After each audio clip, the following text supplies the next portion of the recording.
विनिमयाचे माध्यम किंवा आदान प्रदानचे साधन म्हणून पैसा काय केला जातो, उपयोगात आणला जातो. तर हे कसा विनिमयाचे माध्यम म्हणून कार्य करतो बघूया विद्यार्थी मित्रांनो. एक शिस्तबद्ध पद्धतीने व्याख्या मी तुमच्या समोर प्रस्तुत केलेल्या आहे. वस्तूच्या खरेदी विक्रीसाठी पैसा हे एक प्रमुख माध्यम म्हणून वापरले जाते. पैसा वापरण्याच्या व्यवहारामध्ये दोन भाग आहेत. त्याच्यामध्ये बाजारपेठ वस्तूंची व सेवांची विक्री करून पैसा मिळवला जातो.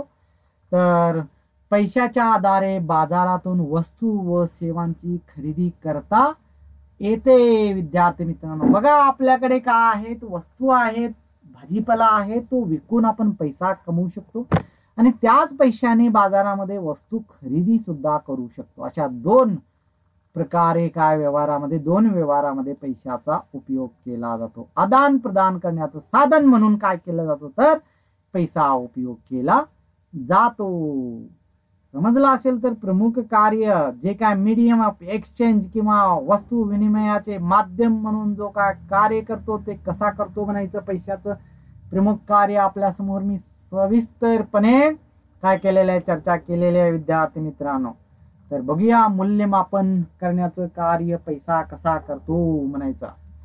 मूल्यमापन हे काय तर वस्तू असू दे, सेवा असू दे, त्याचं मूल्यमापन कसं केलं जातं हे थोडक्यात चर्चा करूया. वस्तू विनिमय पद्धतीतील मोठ्या समस्या पैशामुळे दूर झाल्या. मोठी समस्या काय होती, तर मूल्यमापन ही होती. तर वस्तू व सेवांची किंमत पैशाच्या आधारे ठरवली जाते व सर्व वस्तू व सेवांचे मूल्य पैशाच्या रूपात निश्चित केले जाते. त्यामुळे पैशाच्या रूपात व्यवहार करणे सोपे जाते. हे आपल्याला पैशाच्या या दुसरा जो काय प्रमुख कार्य आहे याच्यामुळे काय झालेलं आहे, तर व्यवहार करणे हे अतिशय सोपं झालेलं आहे. कुठल्याही वस्तू आणि सेवांची निर्दिष्ट अशी किंमत काय केलेली असते, ठरलेली असते त्या दिवशी. ओके, तर किंमत ही वेगवेगळ्या दिवशी वेगवेगळी खाली वर होत राहते. परंतु जेव्हा आपण खरेदी करायला जातो त्या दिवसाची त्या वेळेची जी काय किंमत असते ती त्या पैशाच्या आधारे काय केली जाते, तर ठरली जाते. याला मूल्यमापन असे म्हणतो विद्यार्थी मित्रांनो. समजलं असेल. चला तर बघूया नेक्स्ट पैशाची दुय्यम कार्ये कोणकोणती आहेत ते आपण थोडक्यात चर्चा करूया विद्यार्थी मित्रांनो. Money is a medium of exchange, unit of account, store of money. दुय्यम कार्य बघा, कालांतराने पैशाची परतफेड करणे दुसऱ्या दुय्यम कार्यामध्ये येतात. संग्रह व मूल्य, स्थलांतर, मूल्य असे तीन प्रमुख कार्य दुय्यम कार्यामध्ये पैशाच्या हे वागलेले आहेत. कालांतराने पैशाची परतफेड करणे हे शक्य झालेल्या पैशाच्या आविष्कारामुळे विद्यार्थी मित्रांनो. कसं कालांतरामुळे, म्हणजे आता सध्याला आपल्याकडे पैसे नाही आहेत, आपल्याकडे काहीतरी वस्तू आणि सेवा खरेदी करण्याची आपल्याला गरज आहे. त्यासाठी आपण काय करू शकतो, कर्ज घेऊ शकतो. हे पैशाच्या रूपात कर्ज घेऊ शकतो आणि हे पैशाच्या रूपातलं जे काय कर्ज आहे आता वापरून पुढे आपण कालांतराने म्हणजेच भविष्यात आपण काय केलं पाहिजे, तर हे पैसे जे कर्ज घेतलेले आहे हे परतफेड करणे पैशाच्या रूपात शक्य झालेलं आहे विद्यार्थी मित्रांनो. त्याचबरोबर संग्रह करणे म्हणजे आपल्याकडे जे काय उत्पादन किंवा पैसा आपण जे काय कमवत आहोत ते आपल्याला उपयोग होऊन जास्ती उरत आहे, जास्ती राहत आहे, त्याचा स्टोअर करू शकतो आपण, त्याचा साठा करू शकतो, डिपॉझिट करू शकतो, संग्रह करू शकतो. पैसा आपल्याकडे आपण 1 लाख 2 लाख 3 लाख करोडपती सुद्धा बनू शकतो. हे पैशाच्या रूपात आहे मूल्य.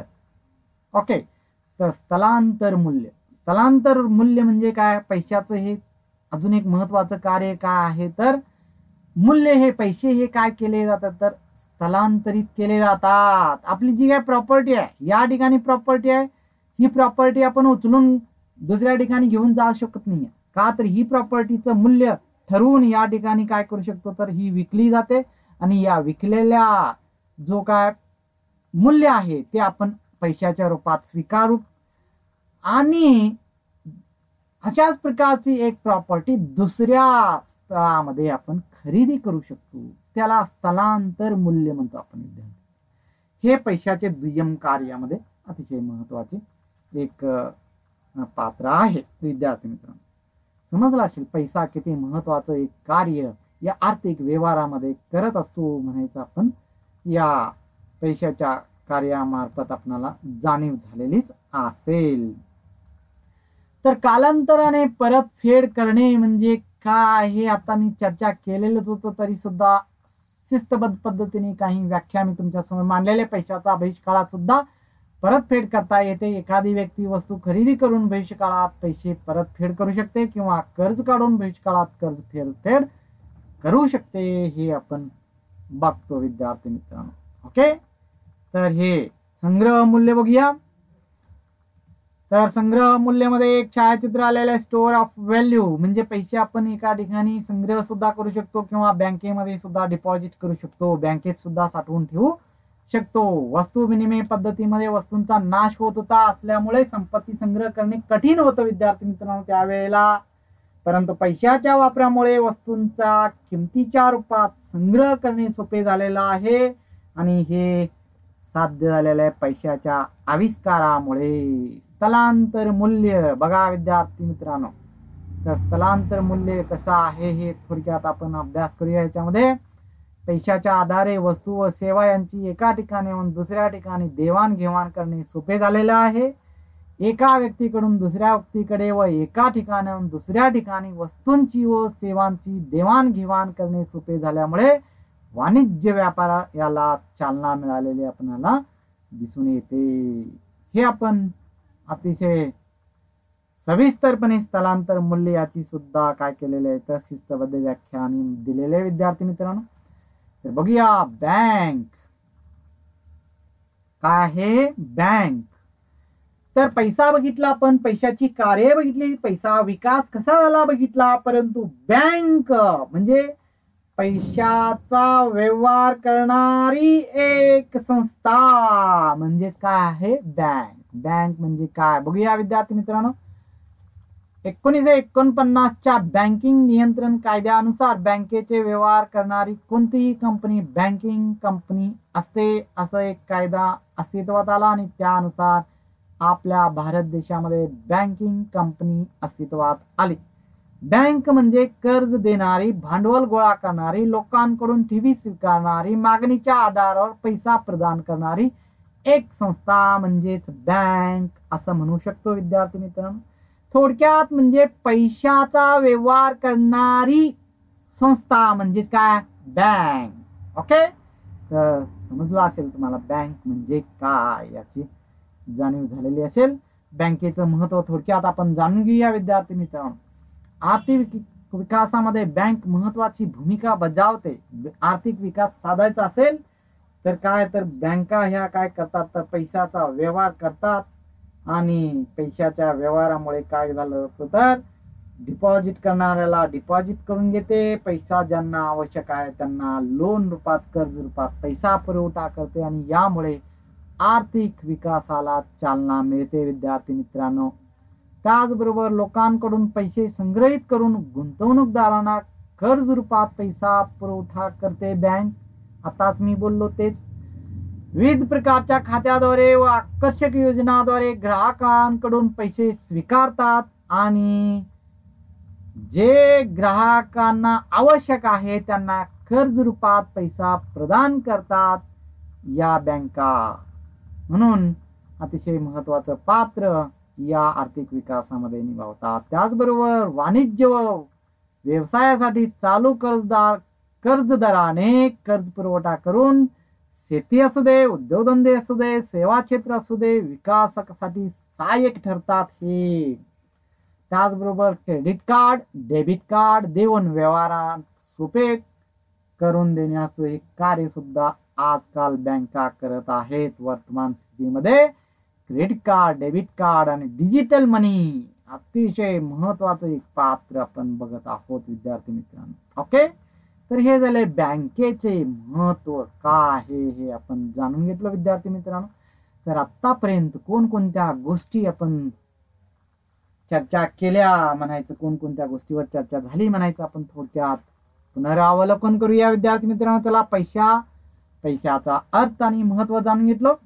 पैसा म्हणजे काय जाणून घेतलं, पैशाचं महत्व जाणून घेतलं, पैशाची व्याख्या बघितली विद्यार्थी मित्रांनो. पैशाचा विकास कसा यामध्ये विद्यार्थी मित्रांनो पैशाचा विकास कसा झाला, पैशाची व्याख्या, पैशाचे कार्य कोणकोणते आहेत, प्राथमिक कार्य आणि दुय्यम कार्य, सर्व कार्यांच्या बद्दल आपण काय केलो, चर्चा केलो विद्यार्थी मित्रांनो. बँक म्हणजे काय बघितलो, बँक म्हणजे काय सांगा बघूया विद्यार्थी मित्रांनो. अगदी बरोबर, बँक अशी ही की पैशाची व्यवहार करणारी एक संस्था. ओके, म्हणजे पैसे स्वीकारणारी आणि पैसे आवश्यक असणारा पैसे देणारी एक संस्था म्हणजे काय, बँक म्हणू शकतो आपण.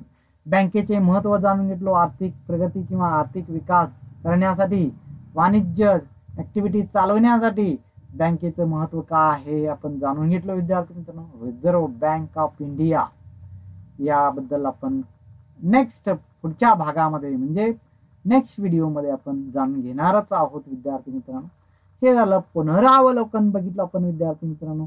तर याच्या आधारे तुम्ही गृहकार्य केलंच पाहिजे. गृहपाठ देऊ तुम्हाला. चला तर बघूया गृहपाठ काय आहे. तुमच्या समोर आलेला आहे. पैसा म्हणजे काय तुम्हाला लिहिता आलं पाहिजे, त्याची व्याख्या, आणि पैशाची एक व्याख्या सुद्धा तुम्ही लिहून दाखवायच्या विद्यार्थी मित्रांनो तुमच्या शिक्षकांना. त्याचबरोबर पैशाचा विकासाचे टप्पे कोणकोणती ते आपण चर्चा केलेलेच होतो, ते सुद्धा आपण काय करायचं आहे, स्मरण करायचं आणि लिहायचं आहे.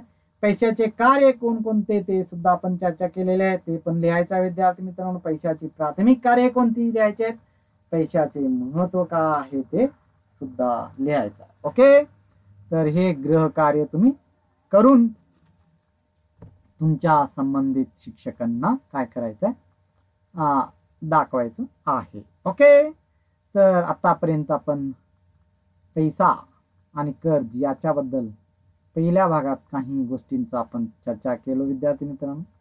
तर हे चर्चा या मार्फत करण्यात आलेली आहे. तर धन्यवाद.